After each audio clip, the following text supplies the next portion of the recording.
The post-World War II decades that have witnessed the astonishing increase of Eastern religious cults and influence in the West have also seen the beginning and spread of a parallel phenomenon which, although at first sight it seems totally unrelated to religion, on closer examination turns out to be just as much a sign of the post-Christian age and the new religious consciousness as the Eastern cults. This phenomenon is that of the unidentified flying objects which have supposedly been seen in almost every part of the world since the first flying saucer was spotted in 1947.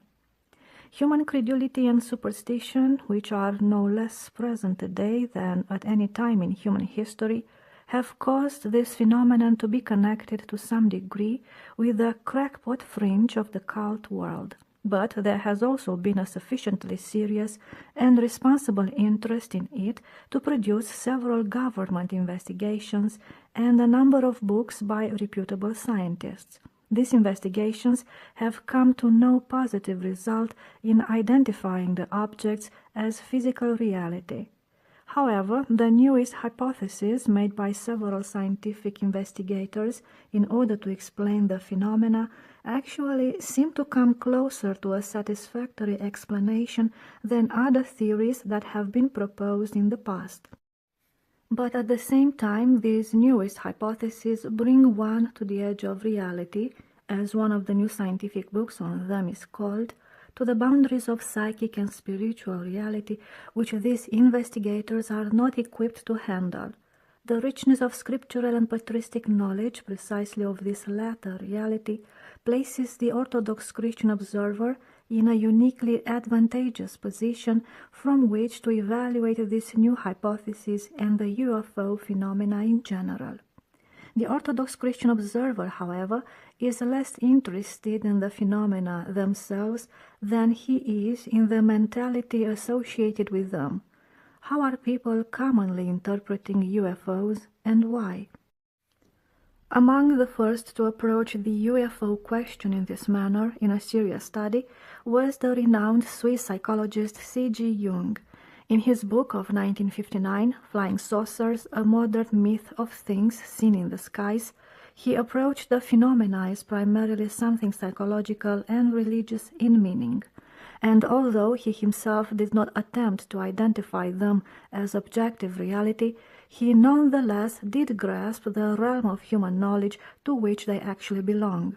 Today's investigators, while starting from the objective and not the psychological side of the question, have also found it necessary to put forth psychic hypotheses to explain the phenomena.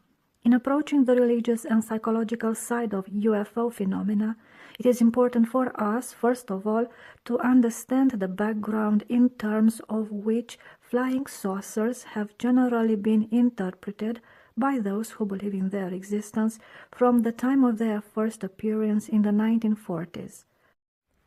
What were men prepared to see in the sky? The answer to this question may be found in a brief look at the literature of popular science fiction. 1. The spirit of science fiction. Historians of science fiction usually trace the origins of this literary form back to the early 19th century. Some prefer to see its beginning in the short stories of Edgar Allan Poe, which combined a persuasive realism in style with a subject matter always tinged with the mysterious and occult. Others see the first science fiction writer in Poe's English contemporary Mary Wollstonecraft Shelley, wife of the famous poet. Her Frankenstein, or the modern Prometheus, combines fantastical science with occultism in a way characteristic of many science fiction stories since then. The typical science fiction story, however, was to come with the late 19th and early 20th centuries, from Jules Verne and H.G. Wells to our own days. From a largely second-rate form of literature in the American periodical pulps of the 1930s and 1940s, science fiction has come of age and become a respectable international literary form in recent decades. In addition, a number of extremely popular motion pictures have shown how much the spirit of science fiction has captivated the popular imagination. The cheaper and more sensational science fiction movies of the 1950s have given way in the last decade or so to fashionable idea movies like 2001: A Space Odyssey, Star Wars, and Close Encounters of the Third Kind, not to mention one of the most popular and long-lived American television series, Star Trek. The spirit of science fiction is derived from an underlying philosophy or ideology, more often implied than expressed in so many words, which is shared by virtually all those who create in science fiction forms. This philosophy may be summed up in the following main points. 1. Religion, in the traditional sense, is absent or else presented in a very incidental or artificial way. The literary form itself is obviously a product of the post-Christian age, evident already in the stories of Poe and Shelley. The science fiction universe is a totally secular one, although often with mystical overtones of an occult or Eastern kind. God, if mentioned at all, is a vague and impersonal power, not a personal being. For example, the Force of Star Wars, a cosmic energy that has its evil as well as good side. The increasing fascination of contemporary man with science fiction themes is a direct reflection of the loss of traditional religious values. 2. The center of the science fiction universe, in place of the absent God, is man, not usually man as he is now, but man as he will become in the future, in accordance with the modern mythology of evolution. Although the heroes of science fiction stories are usually recognizable humans, the story interest often centers about their encounters with various kinds of supermen from highly evolved races of the future, or sometimes the past, or from distant galaxies. The idea of the possibility of highly evolved intelligent life on other planets has become so much a part of the contemporary mentality that even respectable scientific and semi-scientific speculations assume it as a matter of course. Thus, one popular series of books, Erich von Däniken, Chariots of the Gods, Gods from Outer Space, finds supposed evidence of the presence of extraterrestrial beings or gods in ancient history who are supposedly responsible for the sudden appearance of intelligence in man, difficult to account for by the usual evolutionary theory. Serious scientists in the Soviet Union speculate that the destruction of Sodom and Gomorrah was due to a nuclear explosion, that extraterrestrial beings visited Earth centuries ago, that Jesus Christ may have been a cosmonaut, and that today we may be on the threshold of a second coming of intelligent beings from outer space. Equally serious scientists in the West think the existence of extraterrestrial intelligences likely enough that for at least 18 years they have been trying to establish contact with them by means of radio telescopes, and currently there are at least 6 searches being conducted by astronomers around the world for intelligent radio signals from space. Contemporary Protestant and Roman Catholic theologians, who have become accustomed to follow wherever science seems to be leading, speculate in turn in the new realm of exotheology, the theology of outer space, concerning what nature the extraterrestrial races might have. It can hardly be denied that the myth behind science fiction has a powerful fascination even among many learned men of our day. The future evolved beings in science fiction literature are invariably seen as having outgrown the limitations of present-day humanity, in particular the limitations of personality. Like the god of science fiction, man also has become strangely impersonal. In Arthur C. Clarke's Childhood's End, the new race of humans has the appearance of children, but faces devoid of personality. They are about to be guided into yet higher evolutionary transformations on the way to becoming absorbed in the impersonal overmind. In general, the literature of science fiction, in direct contrast to Christianity, but exactly in accordance with some schools of Eastern thought, sees evolutionary advancement and spirituality in terms of increased impersonality. 3. The future world and humanity are seen by science fiction ostensibly in terms of projections from present-day scientific discoveries. In actuality, however, these projections correspond quite remarkably to the everyday reality of occult and overtly demonic experience throughout the ages.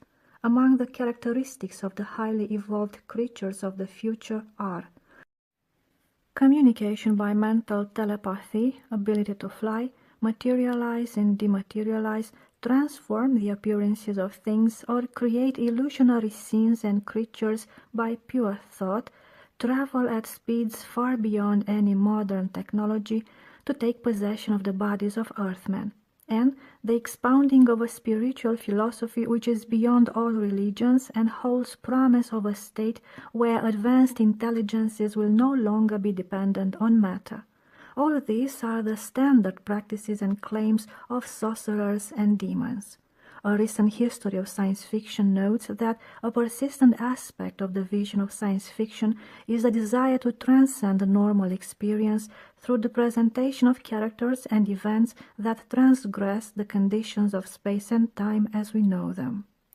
The scripts of Star Trek and other science fiction stories, with their futuristic scientific devices, read in parts like excerpts from the lives of ancient Orthodox saints, where the actions of sorcerers are described at a time when sorcery was still a strong part of pagan life.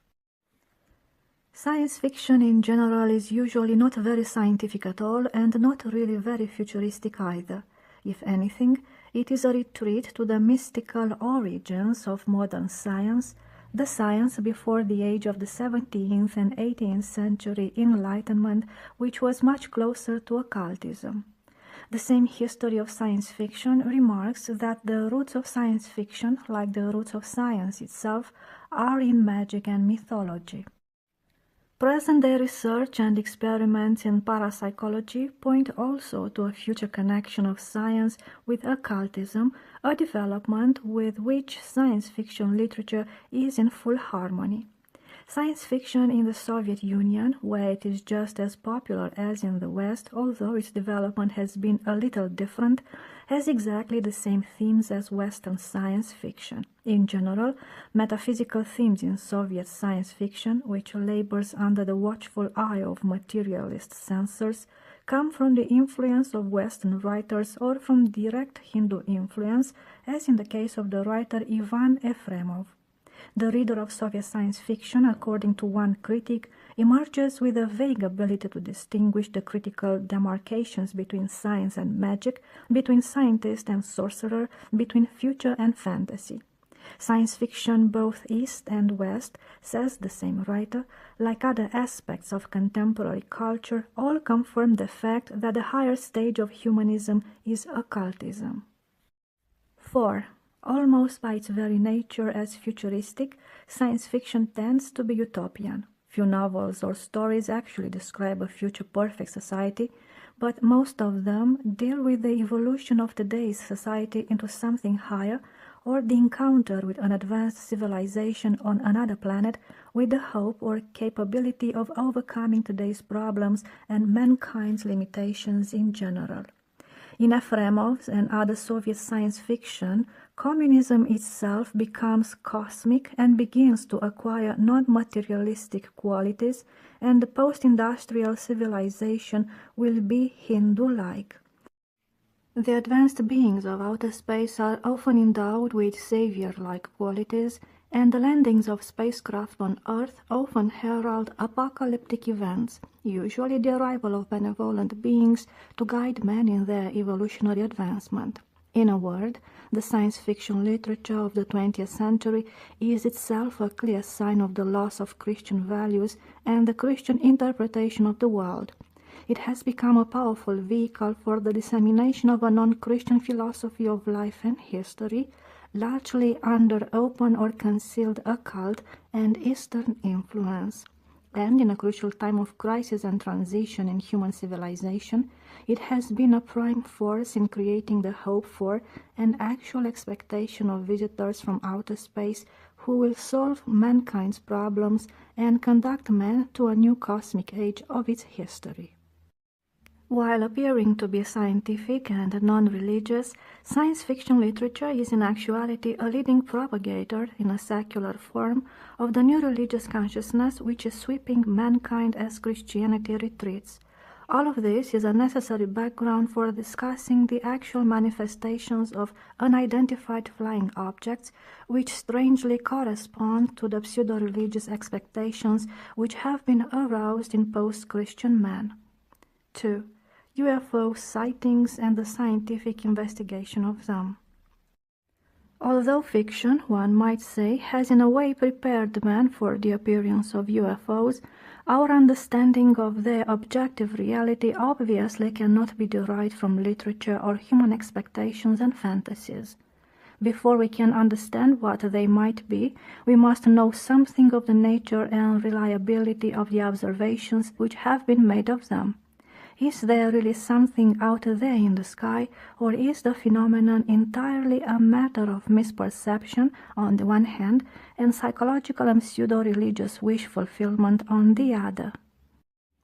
A reliable outline of UFO phenomena has been given by Dr. Jacques Vallée, a French scientist now living in California, who has advanced degrees in astrophysics and computer science and has been involved in the scientific analysis of UFO reports for a number of years. His testimony is all the more valuable to us in that he has studied closely UFO sightings outside of the United States, especially in France, and is thus able to give a fair international picture of their distribution. Dr. Vallée finds that although strange flying objects have been observed at various times in past centuries, their modern history as a mass phenomenon begins in the years during and just after World War II. American interest began with the sightings in 1947, but there were a number of sightings before that in Europe. In World War II, many pilots reported strange lights which seemed to be under intelligent control, and in 1946, particularly in July, there were a whole series of sightings in Sweden and other northern European countries. Sightings in this Scandinavian wave were interpreted first as meteors, then as rockets, or ghost rockets, or bombs, and finally as some new type of aircraft capable of extraordinary movements in the sky, but leaving no trace on the ground even when they seemed to land.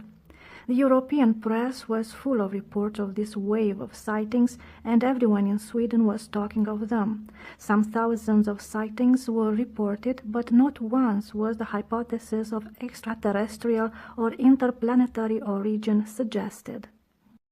Dr. Vallée concludes that the wave was caused by actually existing but unidentified objects and not by any previously existing UFO rumor or expectation of visitors from outer space. In this and succeeding saucer waves, he finds a total absence of any correlation between widespread interest in science fiction and peaks of UFO activity. Earlier, also, there had been no saucer wave at the time of the American panic over Orson Welles' 1938 radio adaptation of H.G. Wells' War of the Worlds. He concludes that the birth, growth, and expansion of a UFO wave is an objective phenomenon independent of the conscious or unconscious influence of the witnesses and their reactions to it. The first publicized sighting in the United States occurred in June 1947 when Kenneth Arnold, a salesman flying his own plane, saw 9 disc-like objects looking something like saucers flying near Mountain Rainier in Washington state. The newspapers picked up the story and the flying saucer era began. Interestingly, however, this was not actually the first American sighting at all. Other unpublicized sightings had been made in the months before this. There was also a UFO wave with 50 reports in Hungary early in June. Therefore, the 1947 sightings cannot all be set down to hysteria over the Arnold incident. There were a number of other sightings in the American wave of 1947, chiefly in June, July, and August. Although some newspapers speculated on interplanetary visitors, these sightings were taken seriously by scientists who assumed they were the result of advanced human technology, most likely American or perhaps Russian. A second wave occurred in July 1948 with sightings in America and France. In the United States, there was a spectacular night sighting made by the pilots of an Eastern Airlines DC-3 plane of a torpedo-shaped craft with 2 rows of portholes surrounded by a blue glow and with a tail of orange flames, which maneuvered to avoid collision and disappeared. In August of the same year, there were many sightings in Saigon and other parts of Southeast Asia of a long fish-like object. 1949 saw reports of strange disks and spheres in Sweden and more UFOs in America, including 2 observations by trained astronomical observers. Small UFO waves, as well as isolated sightings, continued in 1950 and 1951, especially in the United States, but also in Europe. In 1952, the first real international UFO wave occurred, with many sightings in the United States, France, and North Africa.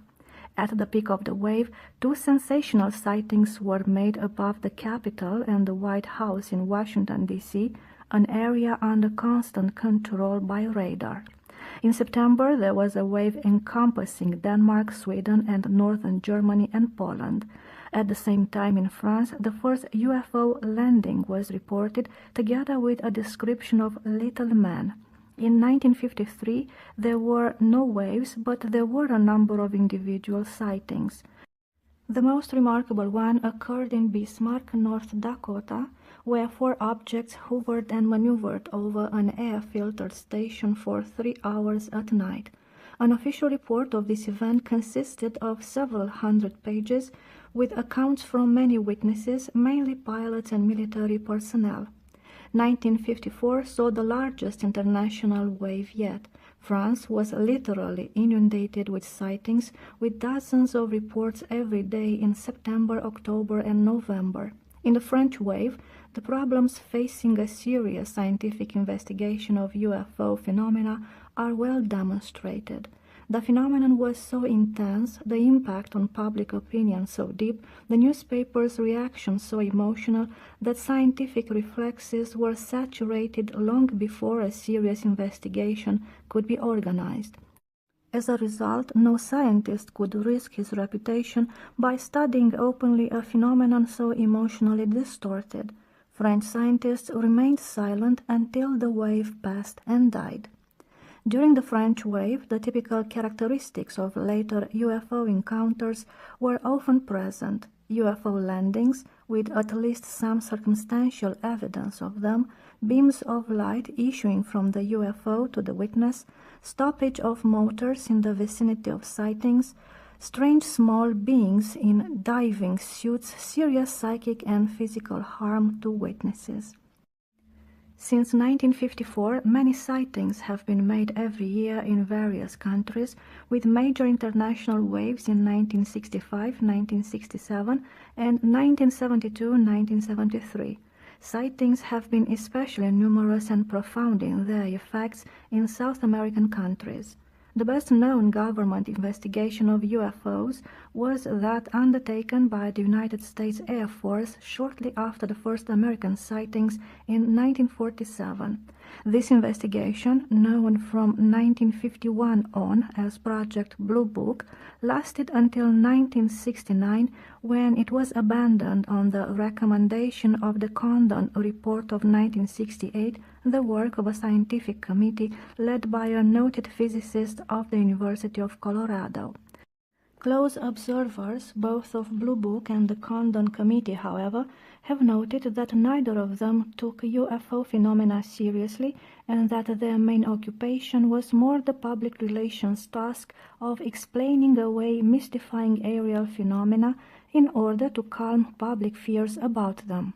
Some flying saucer groups claimed that the United States government was using these investigations as a cover-up of its own knowledge of the real nature of UFOs.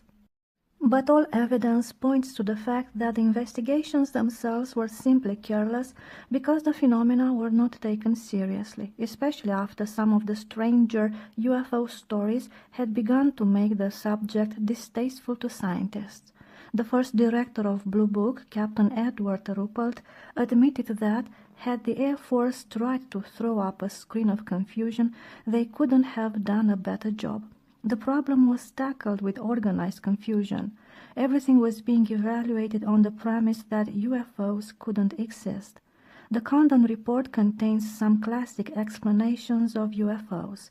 One, for example, states that these unusual sightings should therefore be assigned to the category of some almost certainly natural phenomenon, which is so rare that it apparently has never been reported before or since.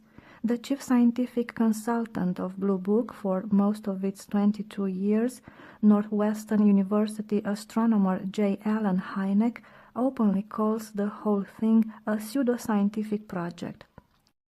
In its 22 years of investigations, such as they were, Project Blue Book collected over 12,000 cases of puzzling aerial phenomena, 25% of which remained unidentified even after its often strained explanations. Many thousands of other cases have been and are being collected and investigated by private organizations in the United States and in other countries, although almost all government organizations refrain from comment on them. In the Soviet Union, the subject was first given public mention, which means government approval, in 1967 when Dr. Felix U. Ziegel of the Moscow Institute of Aviation, in an article in the Soviet magazine Smena, stated that Soviet radar has picked up unidentified flying objects for 20 years.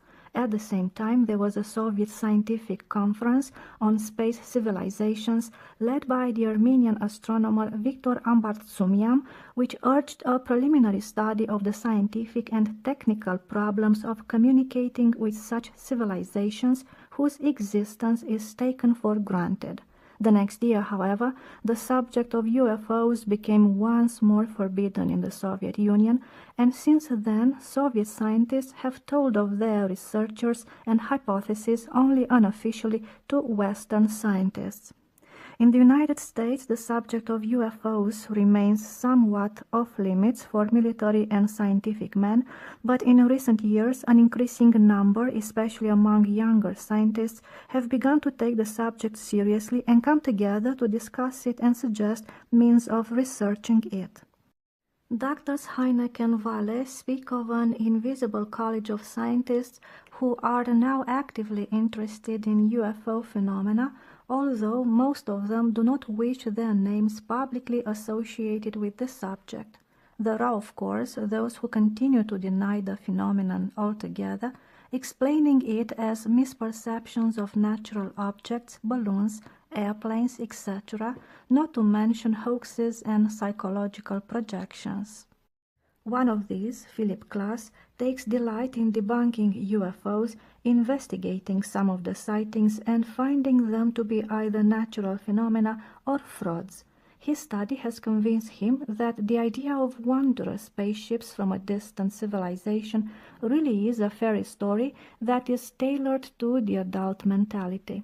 Such hard-headed investigators, however, usually restrict themselves to cases where actual physical proof of a UFO has been left, the so-called close encounters of the second kind, as we shall see below. And even staunch defenders of their reality are forced to admit that there is very little of this even in the most convincing UFO sightings. The one thing that has persuaded a number of scientists in recent years to take the phenomena seriously is not the physical proof of them, but the fact that many serious and reliable people have seen something which cannot be explained and which often has a powerful effect upon them. Dr. Hynek writes of his investigation. Invariably, I have had the feeling that I was talking to someone who was describing a very real event. To him or her, it represented an outstanding experience, vivid and not at all dreamlike, an event for which the observer was usually totally unprepared, something soon recognized as being beyond comprehension. This combination of the often intense reality of the experience of encountering a UFO, especially in the close encounters, and the almost total lack of physical evidence of it, makes the investigation of UFOs by nature not chiefly an examination of physical phenomena, but more an investigation of the human reports of it, their credibility, consistency, etc. Already this places the investigation somewhat in the realm of psychology, and is enough to tell us that the approach solely in search of physical proof is an inadequate one. However, Mr. Klass's opinion that the wondrous spaceships are a fairy story for adults is perhaps also not far from the truth. One thing is the observations made of UFOs, and quite another is the interpretation which people give their or others' observations. The former could be real and the latter a fairy story or a myth of our times. Dr. Hynek has done much to remove some of the common misconceptions about UFO sightings. Thus, he makes it clear that most UFO sightings are not reported by cultists, unstable or uneducated people. The few reports made by such people are usually easily identified as unreliable and not further investigated. But the most coherent and articulate reports come from normal, responsible people, often with scientific training, who are genuinely surprised or shocked by their experience and simply don't know how to explain it. The stronger the experience and the closer the UFO is seen, the less willing the witnesses are to report it at all. UFO records are a collection of incredible tales told by credible persons, as one Air Force general has remarked. There can be no reasonable doubt that there is something behind the many thousands of serious UFO reports. The 6 kinds of UFO encounters. Dr. Hynek, who has studied the question more thoroughly than any other distinguished scientist, has conveniently divided UFO phenomena into 6 general categories. The first, nocturnal lights, is the one most commonly reported and the least strange of all. Most of such reports are easily explained as heavenly bodies, meteors, etc., and are not considered UFOs. Truly puzzling nocturnal lights, those that remain unidentified, which seem to display intelligent action but are not explainable as ordinary aircraft, are often seen by multiple witnesses, including police officers, airplane pilots, and airport tower operators. The second category of UFOs is daylight disks, whose behavior is close to that of nocturnal lights.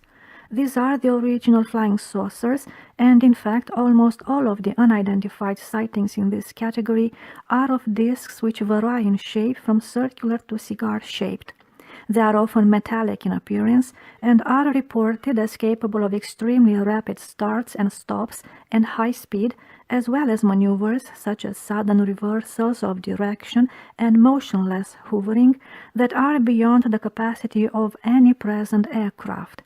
There are many purported photographs of such disks, but none of them is very convincing owing to the distance involved and the possibility of trick photography. Like nocturnal lights, UFOs in this category are almost always reported as being totally noiseless, and sometimes 2 or more of them are seen. The third category is that of radar visual reports, that is, radar sightings that are confirmed by independent visual observation, radar by itself being subject to various kinds of misperceptions. Most of these cases occur at night, and the best cases involved simultaneous sightings by airplanes, sometimes purposely dispatched to follow the UFO, at fairly close range. In these cases, the UFO always outmaneuvers the airplane, sometimes following it, and finally disappears in a burst of speed up to 4,000 miles and more per hour. Sometimes, as in categories 1 and 2 also, the object seems to divide and become 2 or more distinct objects, and sometimes clear visual sightings of such objects by pilots in the air are not picked up by radar at all. Sightings in this category, just as in the first 2, last from between a few minutes to several hours. A number of cases in the first three categories are well documented with numerous reliable, experienced, and independent witnesses. Still, any one case, as Dr. Hynek notes, might be caused by some extremely unusual set of circumstances and not by some new and totally unknown phenomenon. But when many well-documented cases, all similar to each other, accumulate, the chances that they are all unusual misperceptions of familiar objects becomes very small. This is why serious UFO investigators are now concentrating on the collection of a number of well-documented cases, and the comparison of numbers of reliable testimonies already begins to show definite patterns of UFO activity. The emotional response of those who have witnessed UFOs of the first three categories is one of simple perplexity and puzzlement. They have seen something whose behavior seems totally unexplainable, and they are left with a tantalizing desire to see it just a little closer. Only in a few cases, generally involving pilots who have tried to pursue the unidentified objects, has something like a real fear been experienced at the encounters with something that seems intelligently directed and possessing a technology in advance of anything known today. In cases involving close encounters, on the other hand, the human response becomes much deeper and the psychic side of the phenomena more pronounced. Close encounters of the first kind are sightings of a luminous object at close range, about 500 feet or less, the light being sometimes very bright and casting luminescence on the ground below.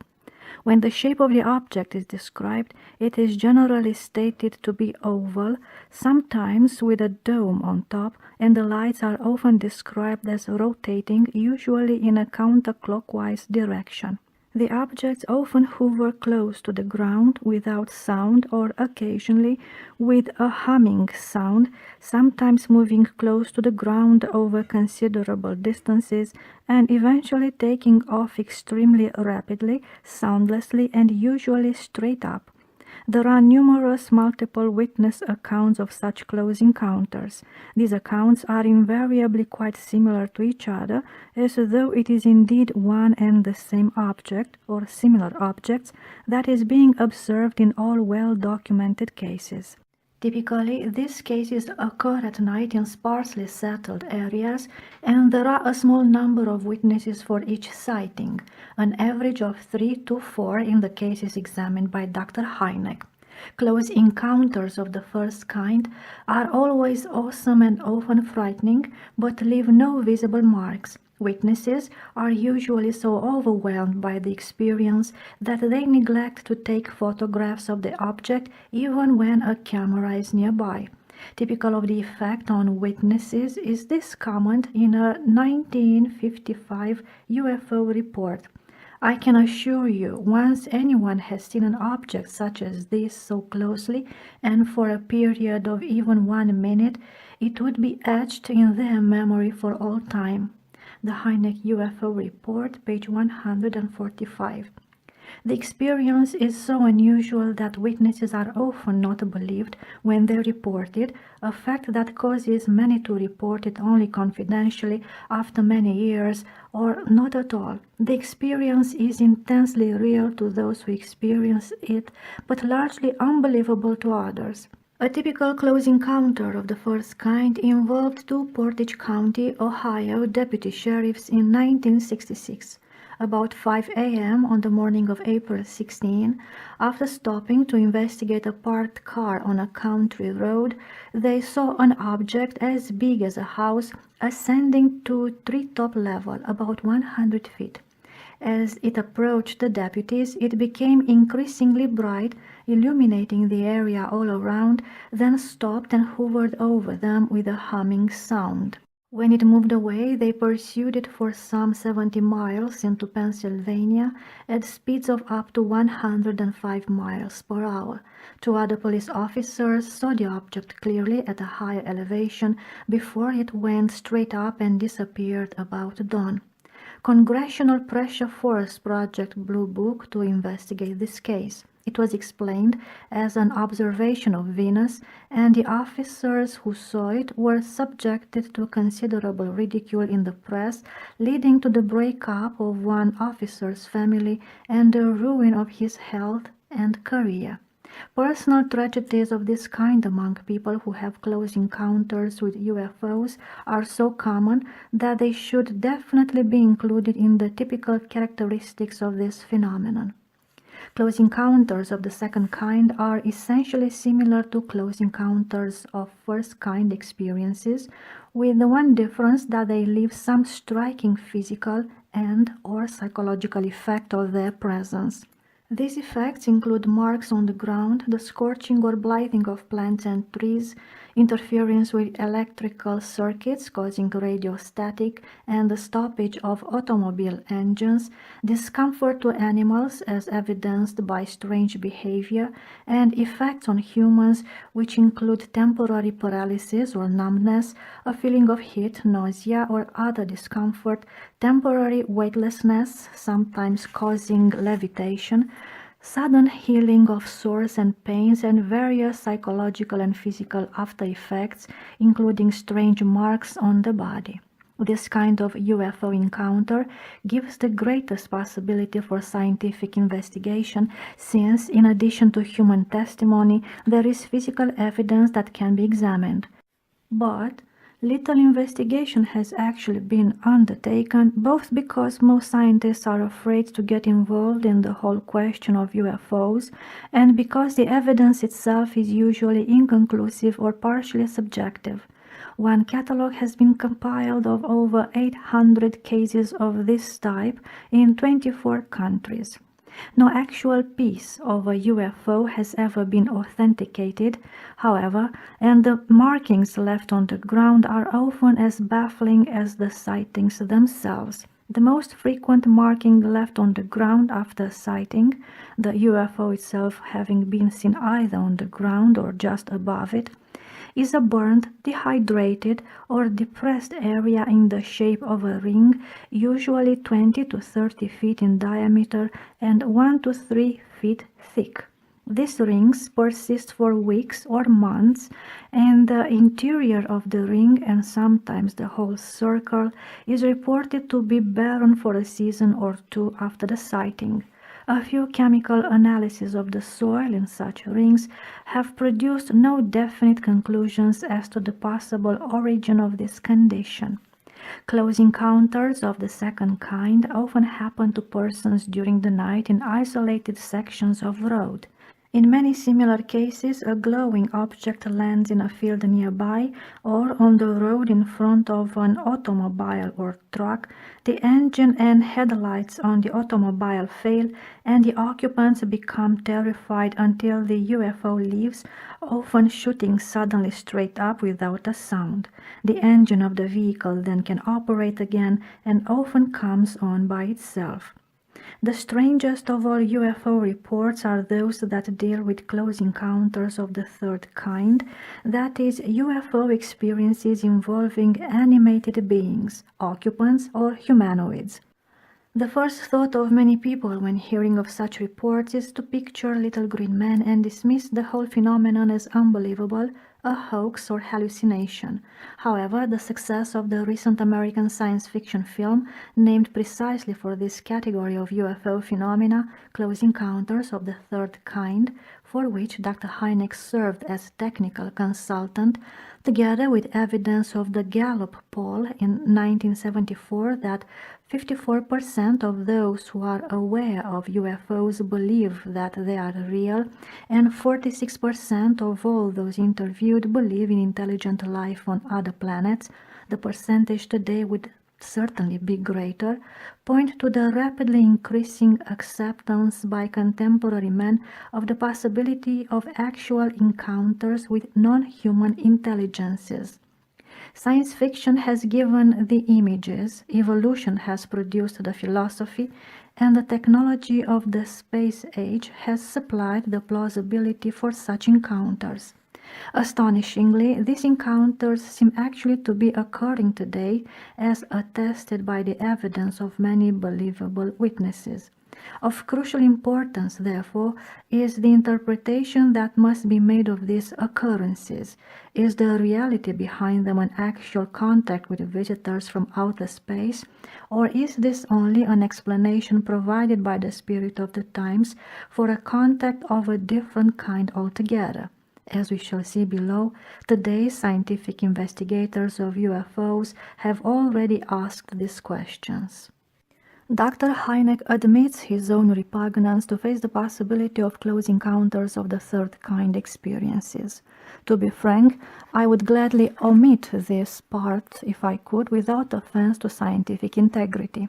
However, since his aim is scientific objectivity, he finds it impossible to ignore the well-documented cases from believable witnesses of this strange phenomenon. Of nearly 1,250 close encounters reported in a catalogue by Dr. Jacques Vallée, 750 report the landing of a craft, and more than 300 of these report humanoids in or about the craft. 1/3 of all these are multiple witness cases. In one humanoid case, which occurred in November 1961 in one of the northern plains states in the USA, 4 men were returning from a hunting trip late at night when one of the men noticed a flaming object coming down as if it were an airplane crashing about a half-mile up the road from them. When they reached the site of the crash, all 4 men saw a silo-shaped craft in a field, sticking in the ground at an angle, with 4 seemingly human figures standing around it. This was at a distance of about 150 yards. They flashed a light on one of the figures, who was about 4.5 feet high and wearing what looked like white coveralls. He made a gesture to the men to stay back. After some hesitation, still thinking it was a plane crash, they went to a nearby town for a police officer, and when they returned, they saw only some small red lights, something like automobile lights. They drove into the field with the officer and followed the lights, only to discover that they suddenly disappeared, leaving no tracks whatsoever, despite the muddiness of the field. After the puzzled police officer left, the men again saw the silo coming down out of the sky with a reddish glow. Instantly after the object landed, 2 figures were visible next to it. A shot was fired, although none of the men admitted to firing it, and one of the figures was hit in the shoulder with a thud and spun around and down to his knees. In panic, the men ran to their car and raced off, agreeing among themselves not to mention the incident to anyone. They returned home with a strange feeling that there was some period of time lost during the night. The next day, one of the men was visited at his work by several well-groomed, official-looking men who asked him questions about the incident but without mentioning the shooting, and then took him in their car to his home, where they questioned him about his clothes and boots, and then left, telling him not to say anything about the incident to anyone. The hunter assumed these men were United States Air Force investigators trying to conceal some new secret device, but the men never identified themselves and never contacted him again. All 4 men were extremely shaken up by the incident, and after 6 years, one of them felt compelled to tell the whole story to a U.S. Treasury agent. The main incidents in this story are typical of many close encounters of the third kind.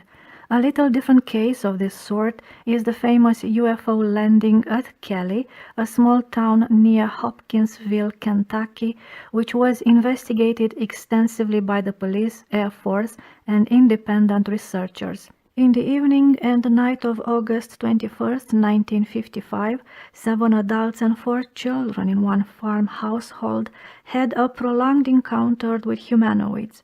The incident began at 7 o'clock when the teenage son of the family saw a flying object land behind the farmhouse. No one believed him, but an hour later, a little man emitting a strange glow came walking toward the house with its hands raised. 2 of the men in the house, out of fear, shot at the creature when it was 20 feet away. It somersaulted and disappeared in the dark. Soon another similar creature appeared at a window. They again fired at it, and again it disappeared. Going outside, the men shot at another creature with a claw-like hand which they saw on the roof.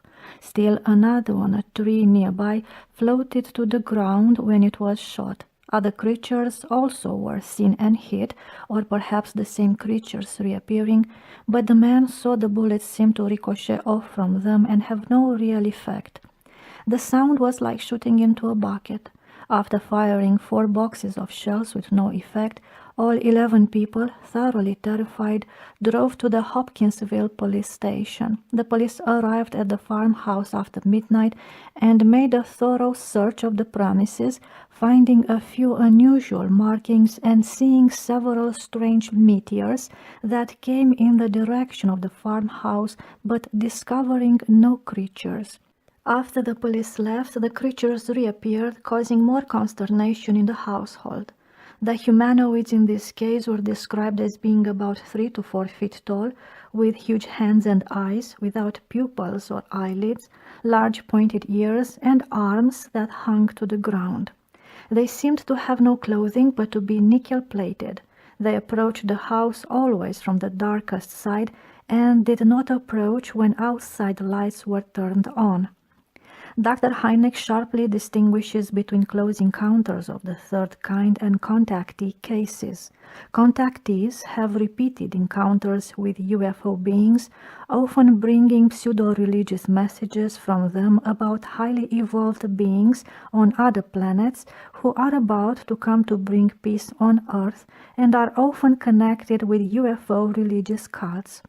Ordinary close encounters of the third kind experiences, on the other hand, are in general very similar to other close encounters. They occur to people of similar occupations and reliability, are just as unexpected, and produce the same kind of shock at the sight of something so unbelievable. The occupants who are seen, usually from a little distance, are often reported as picking up samples of earth and rocks, showing a seeming interest in human installations and vehicles, or repairing their own craft. The humanoids are described as having large heads with largely non-human features, no eyes or large eyes widely spaced, small or no nose, a bare slit for a mouth, spindly legs, no neck. Some are reported to be of human size, others about 3 feet high, as in the Kelly Hopkinsville incident. Recently, a new catalogue of over 1,000 close encounters of the third kind cases has been compiled. There have been a number of cases, seriously reported by seemingly reliable people, of abductions by UFO occupants, usually for purposes of testing. Almost all evidence of these cases, if we exclude contactees, has been obtained by regressive hypnosis. The experience is so traumatic to the witnesses that the conscious mind does not remember it, and it is only some time later that such people agree to be hypnotized in order to explain some mysterious time loss in connection with their close encounter experience, the first part of which they do remember. One of the best-known abduction cases occurred at about midnight on September 19, 1961, near Whitfield, New Hampshire. It was made the subject of a book by John Fuller, The Interrupted Journey, which was printed in a condensed form in Look magazine. On this night, Barney and Betty Hill were returning from a vacation trip when they saw a descending UFO, which landed right in front of their car on a side road. Some humanoids approached them, and the next thing they remembered, it was 2 hours later and they were 35 miles further down the road. This amnesia bothered them, leading to physical and mental disorders, and they finally went to a psychiatrist. Under hypnosis, they both independently related what had happened during the missing time. Both stated that they had been taken aboard the craft by the humanoids and given physical examinations with samples taken of fingernails and skin. They were released after being given the hypnotic suggestion that they would remember nothing of the experience. Under hypnosis, they related the experience with great emotional disturbance. In a similar case, at 2:30 a.m. on December 3rd, 1967, a policeman in Ashland, Nebraska, saw an object with a row of flickering lights in the road, which took off into the air when he approached it. He reported a flying saucer to his superiors and went home with a strong headache, a buzzing noise in his ears, and a red welt below the left ear. Later, it was discovered that there had been a period of 20 minutes that night of which he remembered nothing. Under hypnosis, he revealed that he had followed the UFO, which again landed. The occupants flashed a bright light at him and then took him aboard their craft, where he saw control panels and computer-like machines. An engineer in France had seen something similar when he was abducted for 18 days. The humanoids, wearing coveralls with a winged serpent emblem, told the policeman that they came from a nearby galaxy, had bases in the United States, and operated their craft by reverse electromagnetism. They contact people by chance and want to puzzle them. They released the man, telling him not to speak wisely about this night. At first sight, such incidents seem simply unbelievable, like some strange cases of hallucination or disordered imagination. But there have been too many of them now to dismiss them quite so easily. As reports of encounters with actual physical aircraft, to be sure, they are not very convincing. Further, psychiatrists themselves caution that the results of regressive hypnosis are very uncertain. The person being hypnotized is often not capable of distinguishing between actual experiences and suggestions planted in his mind, whether by the hypnotist or by someone else at the time of the supposed close encounter. But even if these experiences are not fully real as objective phenomena in space and time, the very fact that so many of them have been implanted in human minds in recent years is already significant enough. Without doubt, there is something behind the abduction experiences also, and recently UFO investigators have begun to look in a different direction for an explanation of them. Such experiences, and especially the close encounters of the 1970s, are noticeably bound up with paranormal or occult phenomena. People sometimes have strange dreams just before seeing UFOs, or hear knocks on the door when no one is there, or have strange visitors afterwards. Some witnesses receive telepathic messages from UFO occupants. UFOs now sometimes simply materialize and dematerialize instead of coming and going at great speeds. Sometimes miraculous healings occur in their presence or when one is exposed to their light. But close encounters with UFOs have also resulted in leukemia and radiation sickness. Often there are tragic psychological effects: personality deterioration, insanity, suicide. The increase of the psychic component in UFO sightings has led researchers to seek similarities between UFO experiences and occult phenomena, and to seek the key to understanding UFOs in the psychic effects they produce.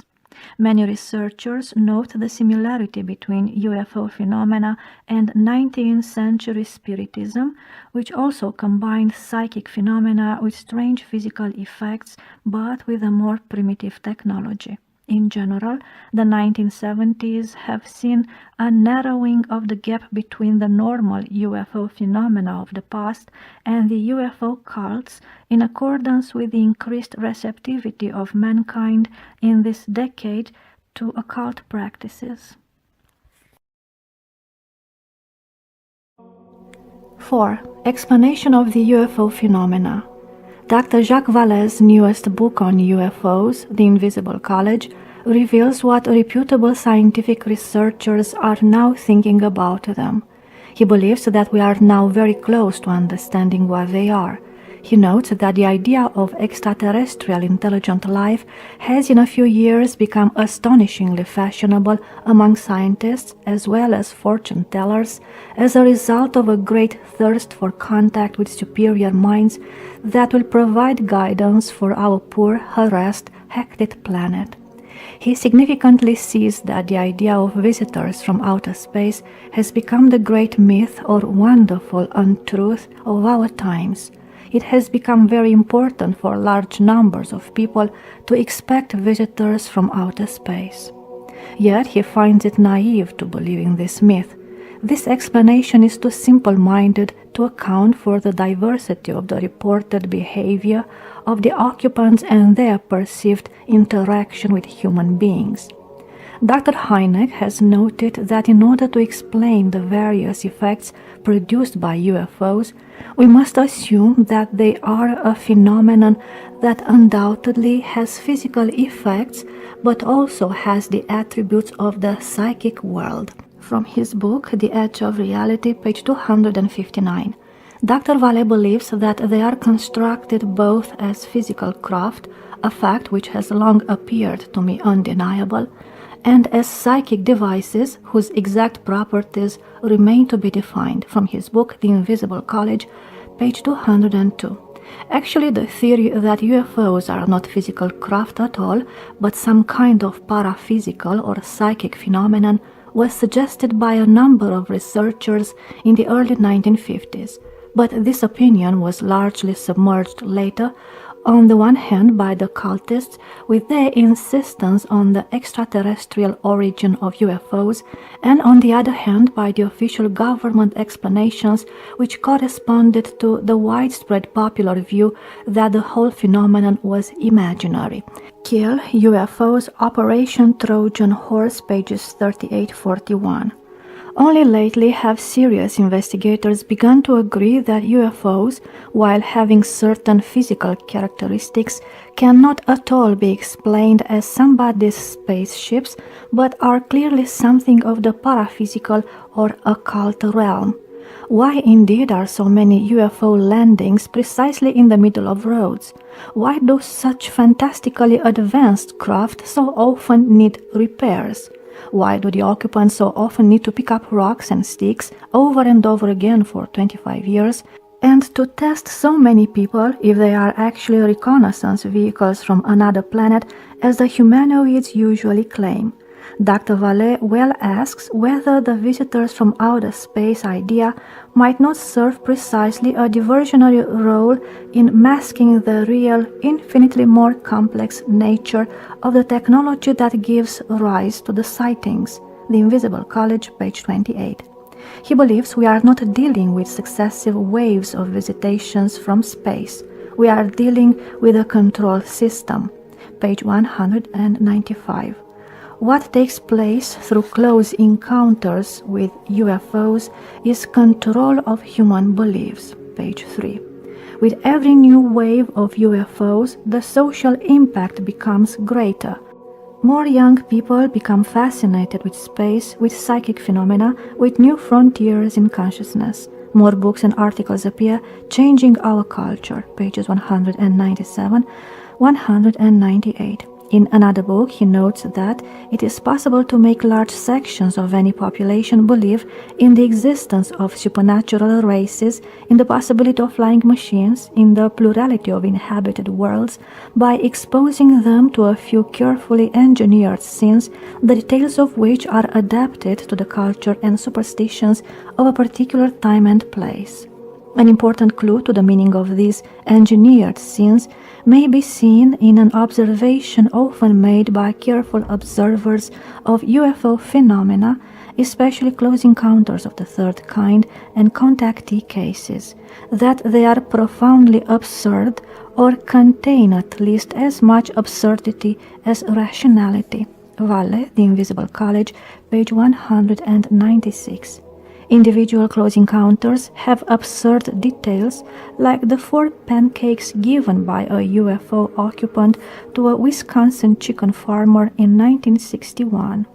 Footnote: one of the pancakes was actually analyzed by the Food and Drug Laboratory of the U.S. Department of Health, Education and Welfare and was found to be of terrestrial origin. End of footnote. More significantly, the encounters themselves are strangely pointless, without clear purpose or meaning. A Pennsylvania psychiatrist has suggested that the absurdity present in almost all UFO close encounters is actually a hypnotic technique. When the person is disturbed by the absurd or contradictory and their mind is searching for meaning, they are extremely open to thought transference, to receiving psychic healing, etc. The Invisible College, page 115. Dr. Vallée compares this technique to the irrational koans of Zen masters and notices the similarity between UFO encounters and occult initiations rituals, which open the mind to a new set of symbols. All of this points to what he calls the next form of religion. Thus, UFO encounters are but a contemporary form of an occult phenomenon which has existed throughout the centuries. Men have abandoned Christianity and look for saviors from outer space, and therefore the phenomenon supplies images of spacecraft and space beings. But what is this phenomenon? Who is doing the engineering, and to what purpose? Today's investigators have already supplied the answers to at least the first two questions. Although, being without competence in the realm of religious phenomena, they do not fully understand the significance of what they have found. One investigator, Brad Steiger, an Iowa College professor who has written several books on the subject, after a recent detailed study of the Air Force Blue Book files, concluded, "We are dealing with a multidimensional paraphysical phenomenon which is largely indigenous to planet Earth." Canadian UFO Report, Summer, 1977. Drs. Hynek and Vallée have advanced the hypothesis of earthbound aliens to account for UFO phenomena and speculate on interlocking universes right here on Earth from which they might come, much as poltergeists produce physical effects while remaining themselves invisible. John Keel, who began his UFO investigation as a skeptic and is himself an agnostic in religion, writes, "The real UFO story is one of ghosts and phantoms and strange mental aberrations, of an invisible world which surrounds us and occasionally engulfs us. It is a world of illusion, where reality itself is distorted by strange forces which can seemingly manipulate space, time, and physical matter. Forces which are almost entirely beyond our powers of comprehension. The UFO manifestations seem to be, by and large, merely minor variations of the age-old demonological phenomenon." From his book UFOs, Operation Trojan Horse, pages 46 to 199. In a recent bibliography of UFO phenomena prepared by the Library of Congress for the United States Air Force Office of Scientific Research, the introduction states that many of the UFO reports now being published in the popular press recount alleged incidents that are strikingly similar to demonic possession and psychic phenomena which have long been known to theologians and parapsychologists. Most UFO researchers are now turning to the occult realm and to demonology for insight into the phenomena they are studying. Several recent studies of UFOs by evangelical Protestants put all this evidence together and come to the conclusion that UFO phenomena are simply and precisely demonic in origin. The Orthodox Christian investigator can hardly come to a different conclusion. Some or many of the experiences, it may be, are the result of hoaxes or hallucinations, but it is simply impossible to dismiss all of the many thousands of UFO reports in this way. A great number of modern mediums and their spiritistic phenomena are also fraudulent, but mediumistic spiritism itself, when it is genuine, undeniably produces real paranormal phenomena under the action of demons. UFO phenomena, having the same source, are no less real. Case histories of people who have been drawn into contact with UFOs reveal the standard characteristics which go with involvement with demons in the occult realm. A police officer in Southern California, for example, began to see UFOs in June 1966 and thereafter saw them frequently, almost always at night.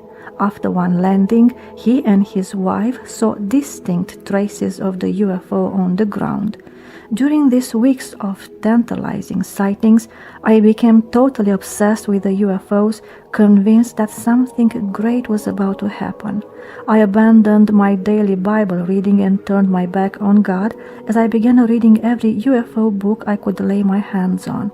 Many nights I watched in vain, trying to mentally communicate with what I then thought were extraterrestrial beings, almost praying to them to appear and establish some sort of contact with me. Finally, he had a close encounter with a craft some 80 feet in diameter with rotating white, red, and green lights. It sped off and left him still expecting something great to happen. But nothing ever did happen. The UFOs ceased appearing, and in his frustration he turned to alcohol, depression, thoughts of suicide, until his conversion to Christ ended this period of his life. People who have actually contacted the UFO beings have much worse experiences. The beings sometimes literally possess them and try to kill them when they resist. UFOs, a better explanation, pages 298-305. Such cases effectively remind us that quite apart from the meaning of UFO phenomena as a whole, each UFO close encounter has the specific purpose of deceiving the individual who is contacted and leading him, if not to further contacts and spreading of the UFO message, then at least to personal spiritual confusion and disorientation. The most puzzling aspect of UFO phenomena to most researchers, namely the strange mingling of physical and psychic characteristics in them, is no puzzle at all to readers of orthodox spiritual books, especially the lives of saints. Demons also have physical bodies, although the matter in them is of such subtlety that it cannot be perceived by man unless their spiritual doors of perception are opened, whether with God's will, as in the case of holy men, or against it, as in the case of sorcerers and mediums. Footnote: the Orthodox doctrine of demons and angels, their manifestations and the human perception of them, as summarized by the great Orthodox father of the 19th century, Bishop Ignatius Brянčaninov, is set forth in the book The Soul After Death, St. Herman of Alaska Brotherhood, Platina, California, 1979. End of footnote. Orthodox literature has many examples of demonic manifestations which fit precisely the UFO pattern, apparitions of solid beings and objects, whether demons themselves or their illusionary creations, which suddenly materialize and dematerialize, always with the aim of awing and confusing people and ultimately leading them to perdition.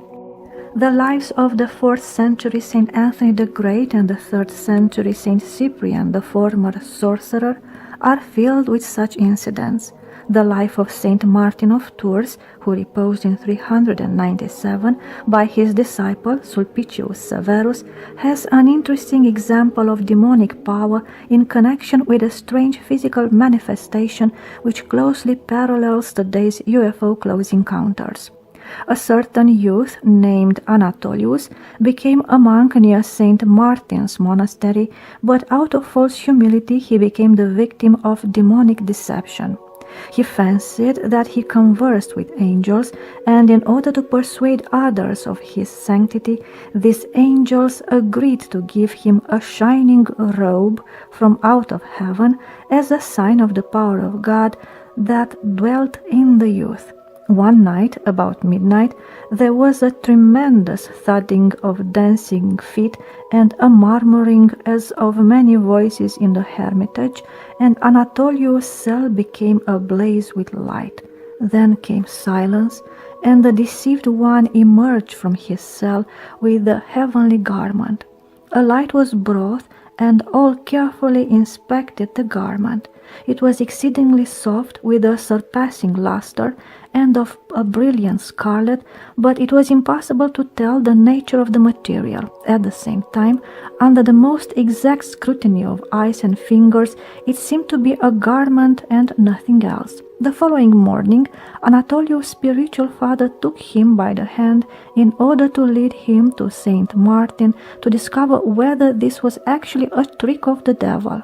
In fear, the deceived one refused to go, and when he was being forced to go against his will, between the hands of those who were dragging him, the garment disappeared. The author of the account, who either witnessed the incident himself or had it from eyewitnesses, concludes that the devil was unable to keep up his illusions or conceal their nature when they were to be submitted to Martin's eyes. It was so fully within his power to see the devil that he recognized him under any form, whether he kept to his own character or changed himself into any of the various shapes of spiritual wickedness, including the forms of pagan gods and the appearance of Christ himself, with royal robes and crown and enveloped in a bright red light.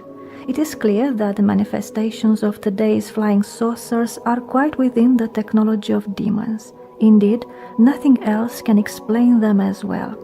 The multifarious demonic deceptions of Orthodox literature have been adapted to the mythology of outer space, nothing more.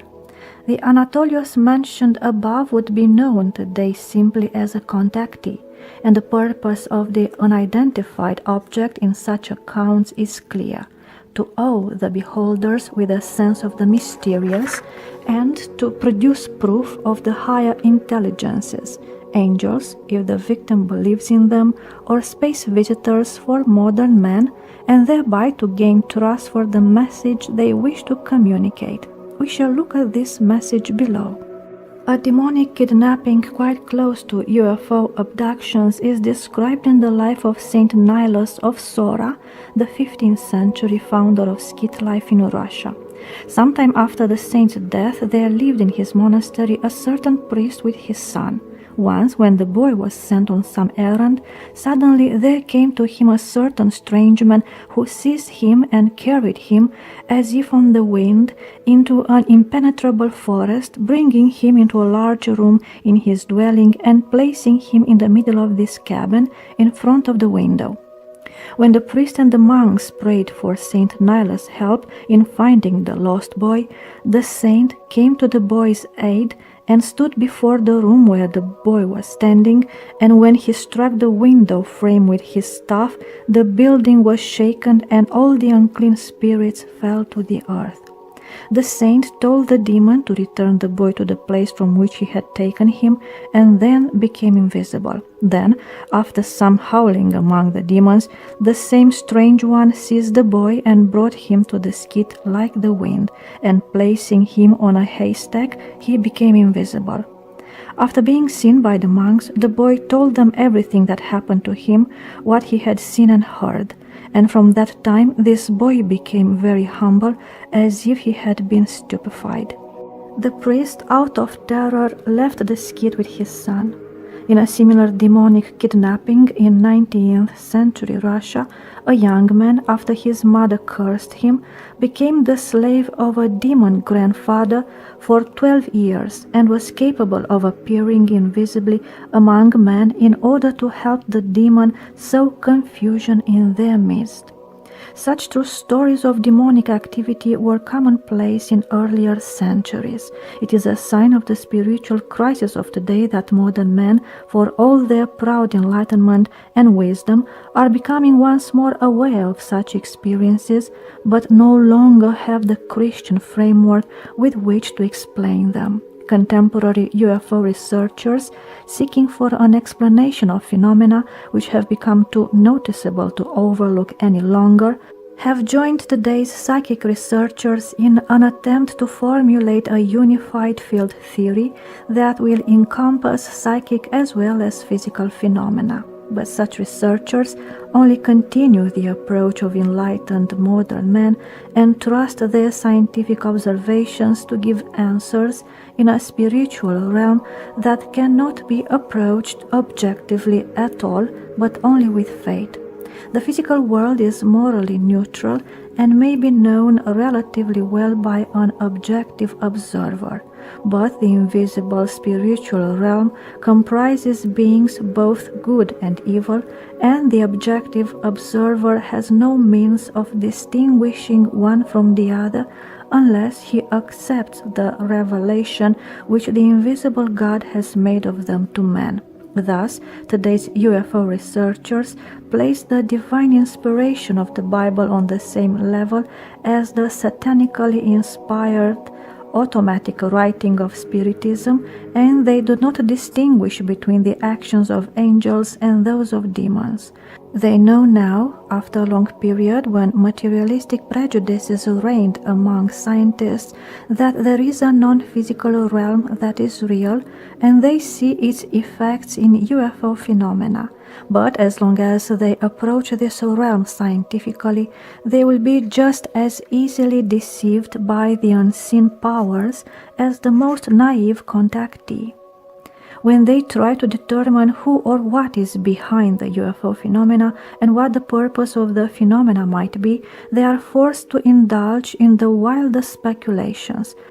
Thus, Dr. Vale confesses himself baffled whether the source of UFO manifestations might be a morally neutral, unattended clockwork, a benevolent, solemn gathering of wise men, as the extraterrestrial myth would have us believe, or a terrible superhuman monstrosity, the very contemplation of which would make a man insane, that is, the activity of demons, in the book The Invisible College, page 206.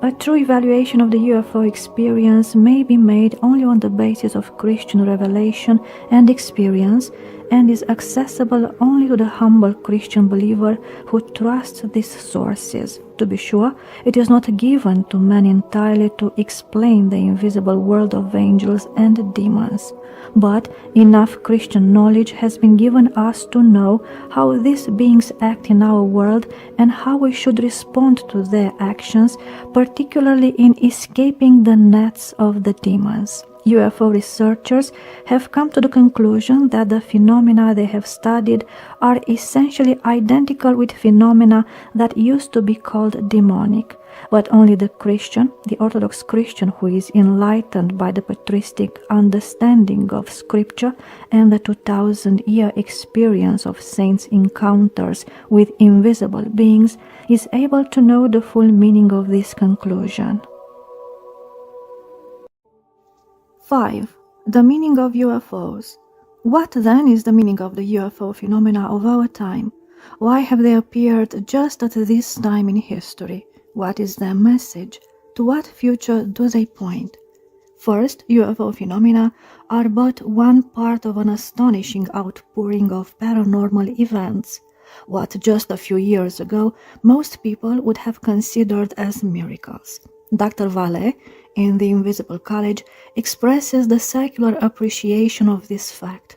Observations of unusual events suddenly loom into our environment by the thousands, causing a general shifting of man's belief patterns, his entire relationship to the concept of the invisible. Something is happening to human consciousness. The same powerful force that has influenced the human race in the past is again influencing it now. In Christian language, this means a new demonic outpouring is being loosed upon mankind. In the Christian apocalyptic view, we can see that the power which until now has restrained the final and most terrible manifestation of demonic activity on earth has been taken away. Orthodox Christian government and public order, whose chief representative on earth was the Orthodox Emperor, and the Orthodox Christian worldview no longer exist as a whole, and Satan has been loosed out of his prison, where he was kept by the grace of the Church of Christ in order to deceive the nations and prepare them to worship Antichrist at the end of the age. Perhaps never since the beginning of the Christian era have demons appeared so openly and extensively as today. The visitors from outer space theory is but one of the many pretexts they are using to gain acceptance for the idea that higher beings are now to take charge of the destiny of mankind.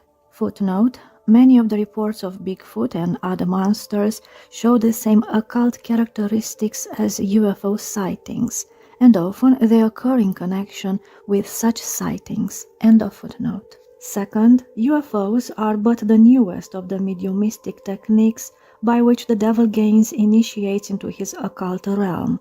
They are a terrible sign that man has become susceptible to demonic influence as never before in the Christian era. In the 19th century, it was usually necessary to seek out dark seances rooms in order to enter into contact with demons, but now one need only look into the sky, usually at night it is true. Mankind has lost what remained of basic Christian understanding up to now, and now passively places itself at the disposal of whatever powers may descend from the sky. The new film, Close Encounters of the Third Kind, is a shocking revelation of how superstitious post-Christian man has become, ready in an instant and unquestioningly to believe and follow hardly disguised demons wherever they might lead. Footnote: two other recently discovered paranormal phenomena reveal how boldly the demons are now making use of physical means, in particular modern technical devices, in order to enter into contact with man. One Latvian researcher, now followed by others, has discovered the phenomenon of mysterious voices which appear unexplainably on tape recorders, even when the recording is done under clinical conditions in a totally soundless atmosphere, with results very similar to those of seances.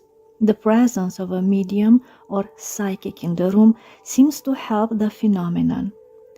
2.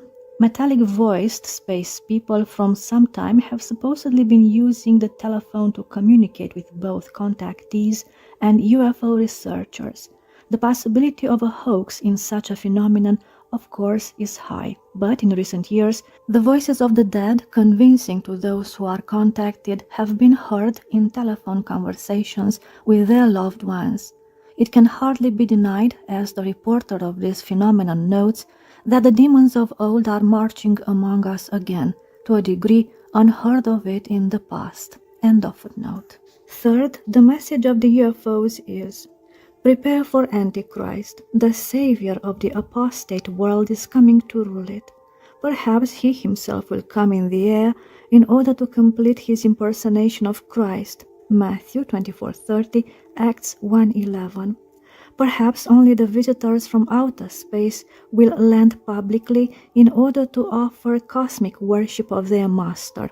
Perhaps the fire from heaven, Apocalypse 13:13, will be only a part of the great demonic spectacles of the last times.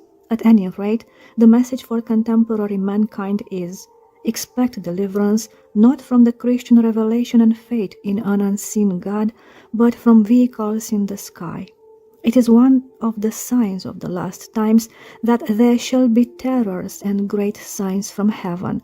Luke 21:11.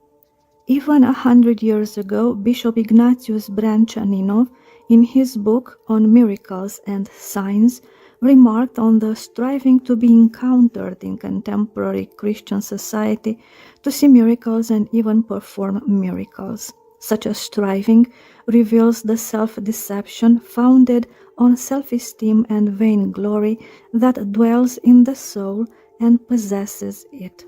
True wonder workers have decreased and grown extinct, but people thirst for miracles more than ever before. We are gradually coming near to the time when a vast arena is to be opened up for numerous and striking false miracles to draw to perdition those unfortunate offspring of fleshly wisdom who will be seduced and deceived by these miracles.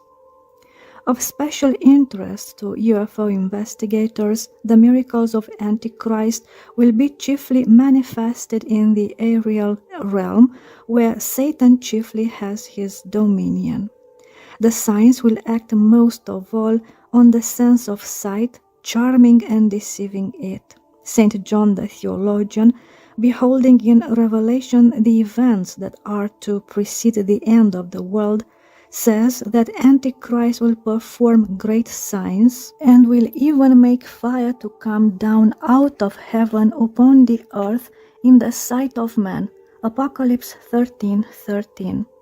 This is the sign indicated by Scripture as the highest of the signs of Antichrist, and the place of this sign is the air. It will be a splendid and terrible spectacle. Saint Simeon the New Theologian, for this reason, remarks that the struggler of prayer should quite rarely look into the sky out of fear of the evil spirits in the air, who cause many and various deceptions in the air. Philokalia, the three forms of heedfulness. Man will not understand that the miracles of Antichrist have no good, rational purpose, no definite meaning, that they are foreign to truth, filled with lies, that they are a monstrous, malicious, meaningless play-acting which increases in order to astonish, to reduce to perplexity and oblivion, to deceive, to seduce, to attract by the fascination of a pompous, empty, stupid effect. All demonic manifestations have the characteristic that even the slightest heed paid to them is dangerous.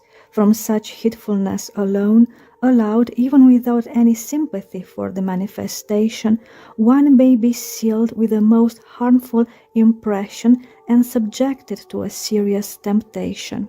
Thousands of UFO contactees and even simple witnesses have experienced the dreadful truth of these words.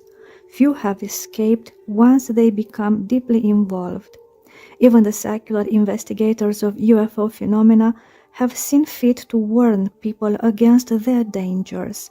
John Keel, for example, writes, "Dabbling with UFOs can be as dangerous as dabbling with black magic. The phenomenon preys upon the neurotic, the gullible, and the immature. Paranoid schizophrenia, demonomania, and even suicide can result, and has resulted in a number of cases. A mild curiosity about UFOs can turn into a destructive obsession. For this reason, I strongly recommend that parents forbid their children from becoming involved. School teachers and other adults should not encourage teenagers to take an interest in this subject." From the book UFOs, Operation Trojan Horse. In a different place, Bishop Ignatius Branchaninov recorded with awe and foreboding the vision of a simple Russian blacksmith in a village near Petersburg at the dawn of our present age of unbelief and revolution, 1817. In the middle of the day, he suddenly saw a multitude of demons in human form, sitting in the branches of the forest trees in strange garments and pointed caps, and singing to the accompaniment of unbelievably weird musical instruments an eerie and frightful song. "Our years have come, our will be done." We live near the end of this fearful age of demonic triumph and rejoicing, when the eerie humanoids, another of the masks of the demons, have become visible to thousands of people, and by their absurd encounters take possession of the souls of those men from whom God's grace has departed. The UFO phenomenon is a sign to Orthodox Christians to walk all the more cautiously and soberly on the path to salvation, knowing that we can be tempted and seduced not merely by false religions, but even by seemingly physical objects which just catch the eye. In earlier centuries, Christians were very cautious about strange and new phenomena, knowing of the devil's wiles. But after the modern age of enlightenment, most people have become merely curious about such things and even pursue them, relegating the devil to a half-imaginary realm. Awareness of the nature of UFOs, then, can be a help in awakening Orthodox Christians to a conscious spiritual life and a conscious Orthodox worldview that does not easily follow after the fashionable ideas of the times. The conscious Orthodox Christian lives in a world that is clearly fallen, both the earth below and the stars above, all being equally far from the lost paradise for which he is striving. He is part of a suffering mankind, all descended from the one Adam, the first man, and all alike in need of the redemption offered freely by the Son of God by his saving sacrifice on the cross. He knows that man is not to evolve into something higher, nor has he any reason to believe that there are highly evolved beings on other planets, but he knows well that there are indeed advanced intelligences in the universe besides himself. These are of two kinds, and he strives to live so as to dwell with those who serve God, the angels, and avoid contact with the others who have rejected God, and striving their envy and malice to draw man into their misfortune, the demons. He knows that man, out of self-love and weakness, is easily inclined to follow error and believe in fairy tales that promise contact with a higher state or higher beings without the struggle of Christian life. In fact, precisely as an escape from the struggle of Christian life. He distrusts his own ability to see through the deceptions of the demons, and therefore clings all the more firmly to the scriptural and patristic guidelines which the Church of Christ provides for his life.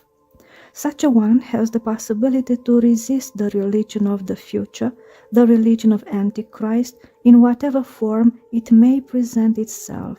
The rest of mankind, save by a miracle of God, is lost.